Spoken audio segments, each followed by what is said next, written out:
Are vegetables actually bad for you? Very bad, in fact. Sweet potatoes, for example, I thought was low allergy, like it couldn't do anything wrong, and it was a great way to get carbs. No, it turned out that was the problem.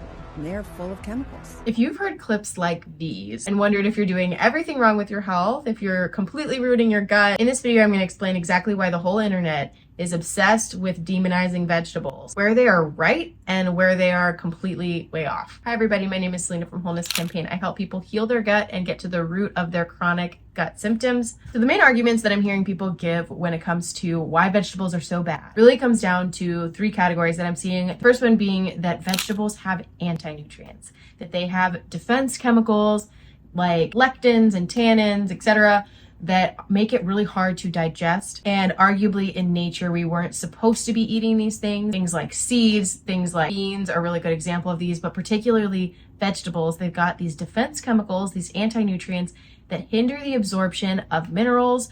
So it can actually cause you to become mineral depleted, and it can be very irritating to the gut lining, which in their opinion would be why people can't tolerate vegetables, or why eliminating vegetables has helped people to heal chronic symptoms. Now, here's why they're right. They are right to say that there are anti-nutrients in vegetables. That is true. That's a fact.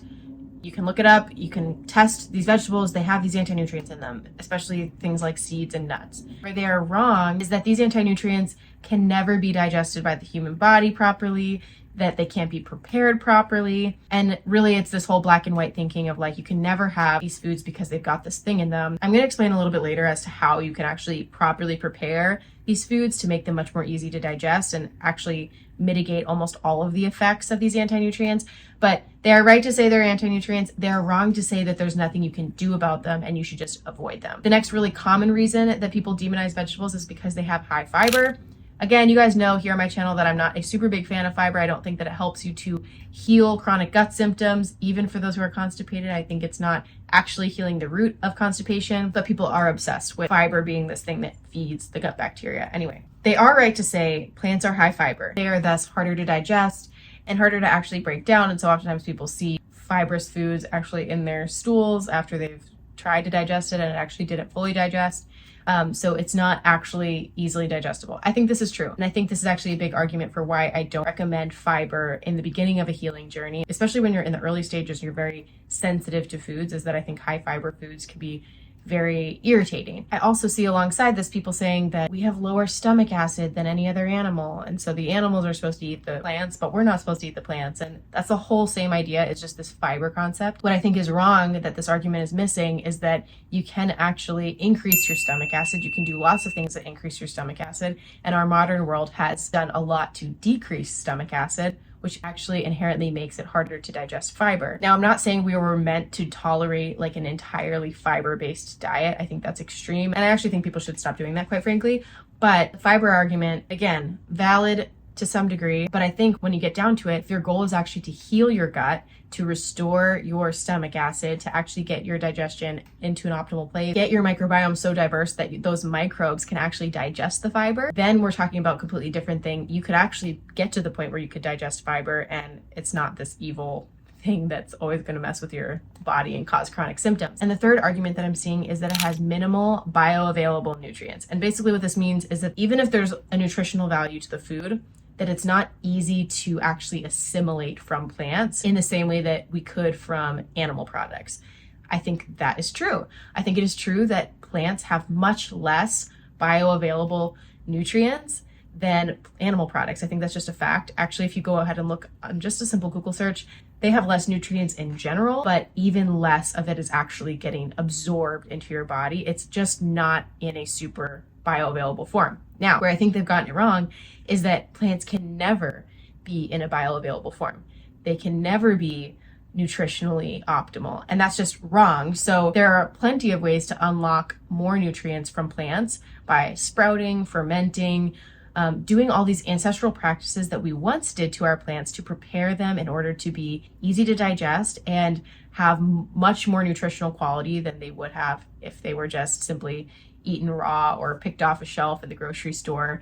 Again, they're right to some degree. Like, eating plants is not going to give you the nutritional value of animal products. It's just not. There are ways that you can improve the nutritional quality of plants, and there are benefits that plants do have that animal foods do not have. Dr. Natasha says that animal foods are nourishing foods because they are the most nutrient dense food, but that plant foods are detoxing. And that's something to keep in mind here. They're both important. They both need to be treated properly. And that's ultimately what I'm saying here. Something that these people really leave out is that people have for centuries eaten plants. Like, plants are not just this new thing. I think this big movement towards the carnivore diet has made people think that we were never eating plants in our ancestral past, that plants weren't something that was a natural thing for us to consume. They aren't healthy. And when we were hunter-gatherers, we would have never been eating plants and all of that. I think that's actually really far off. Hunter-gatherer societies have survived off of a variety of different types of diet. They have survived off of only meat diets. They have survived off of only plant diets. They have survived off of a combination of both, more of this, less of that. But I think what's important here to note is that the way they prepared their food was so much more intentional than what we do nowadays. And so I don't know that a whole food diet is enough. Like, I think it is important to eat whole foods, obviously, but what we're really looking at is how the food was prepared and if it was optimized for their body in that specific place. Now, I want to go through a couple things that we can do to actually help your body to eat vegetables without any of the harmful effects, even help your body to thrive off of certain amounts of vegetables. Now, I personally don't think vegetables should optimally be like the majority of a person's meal, at least not in our particular context, particularly in the United States, where we are actually pretty malnourished because of all the processed food that we're taking in, and where vegetables are treated with so many pesticides, and where most people have chronic sicknesses that actually do better with a sort of ketogenic ratio. That being said, everybody's body is completely different. The three most important things I think you can do to actually help your body, help your gut to actually digest vegetables is, first, getting a diversity of good bacteria. You need to make sure that you've got fermented foods in your diet. And I will leave a video linked above where I talk about fermented brines. I talk about the importance of probiotic foods, probiotic liquids in your diet. This is something that ancestral cultures knew about. They would have had as a part of their preservation processes, and this would have actually helped enhance their health. So good bacteria, that's fermented milk. You can use yogurt, kefir, you can do sauerkraut, you can do any sort of fermented vegetables, water kefir, whatever you want to do, but making sure that your gut is getting a constant influx of beneficial bacteria so that you've got this balanced ecosystem in the microbiome. That bacteria is the very thing that's actually going to help you break down the fiber, and that's what you need to actually be able to eat a carrot and not have the negative effects from it. Number two is you want to repair leaky gut. So if you're eating raw vegetables and you're reacting, that's usually an inclination that you've got leaky gut. Now, I don't want you going and testing for leaky gut. I think that's really silly. I think our culture is way too obsessed with testing. When you exhibit symptoms of leaky gut, we know that we want to just work on rebuilding the collagen levels in your gut microbiome with bioavailable sources. So things like meat stock to help heal and seal leaky gut so that you're not consuming vegetables on a gut lining that's damaged, that's not ready to absorb these nutrients, and that maybe is actually having some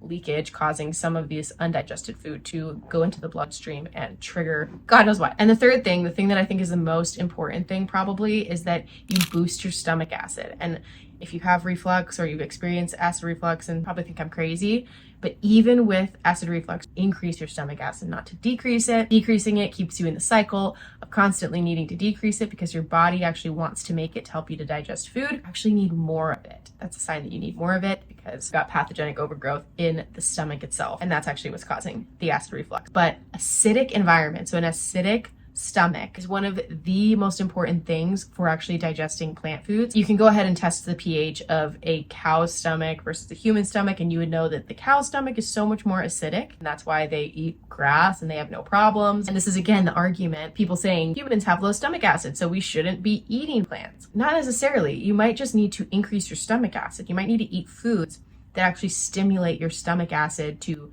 increase so that it can actually tolerate eating the plant foods, so that the acid can actually break it down a lot more easily. Foods like sauerkraut, anything really bitter herbs, fermented foods actually kind of naturally do this, but we have to be careful with things like ibuprofen, things that actually wear away at the acidity of the stomach. Again, that will be compromising your capacity to digest plants and feel good and actually absorb the nutrients. So if this video resonated and you are ready to kind of stop demonizing entire food groups, you want to actually get to the root of your symptoms, I have a 6-month whole health blueprint program that helps people to heal their gut and conquer their chronic gut symptoms naturally. So if this is something you want, if you have all these chronic gut symptoms, you've got all these food sensitivities, you can't tolerate anything, and you want to actually get to the root of it, you're done just avoiding foods forever and not seeing any benefit, click the link in the description to apply for the Whole Health Blueprint. I take you really through 3 pillars of repairing the microbiome, releasing toxicity, which actually can influence the microbiome and make it harder to heal your gut,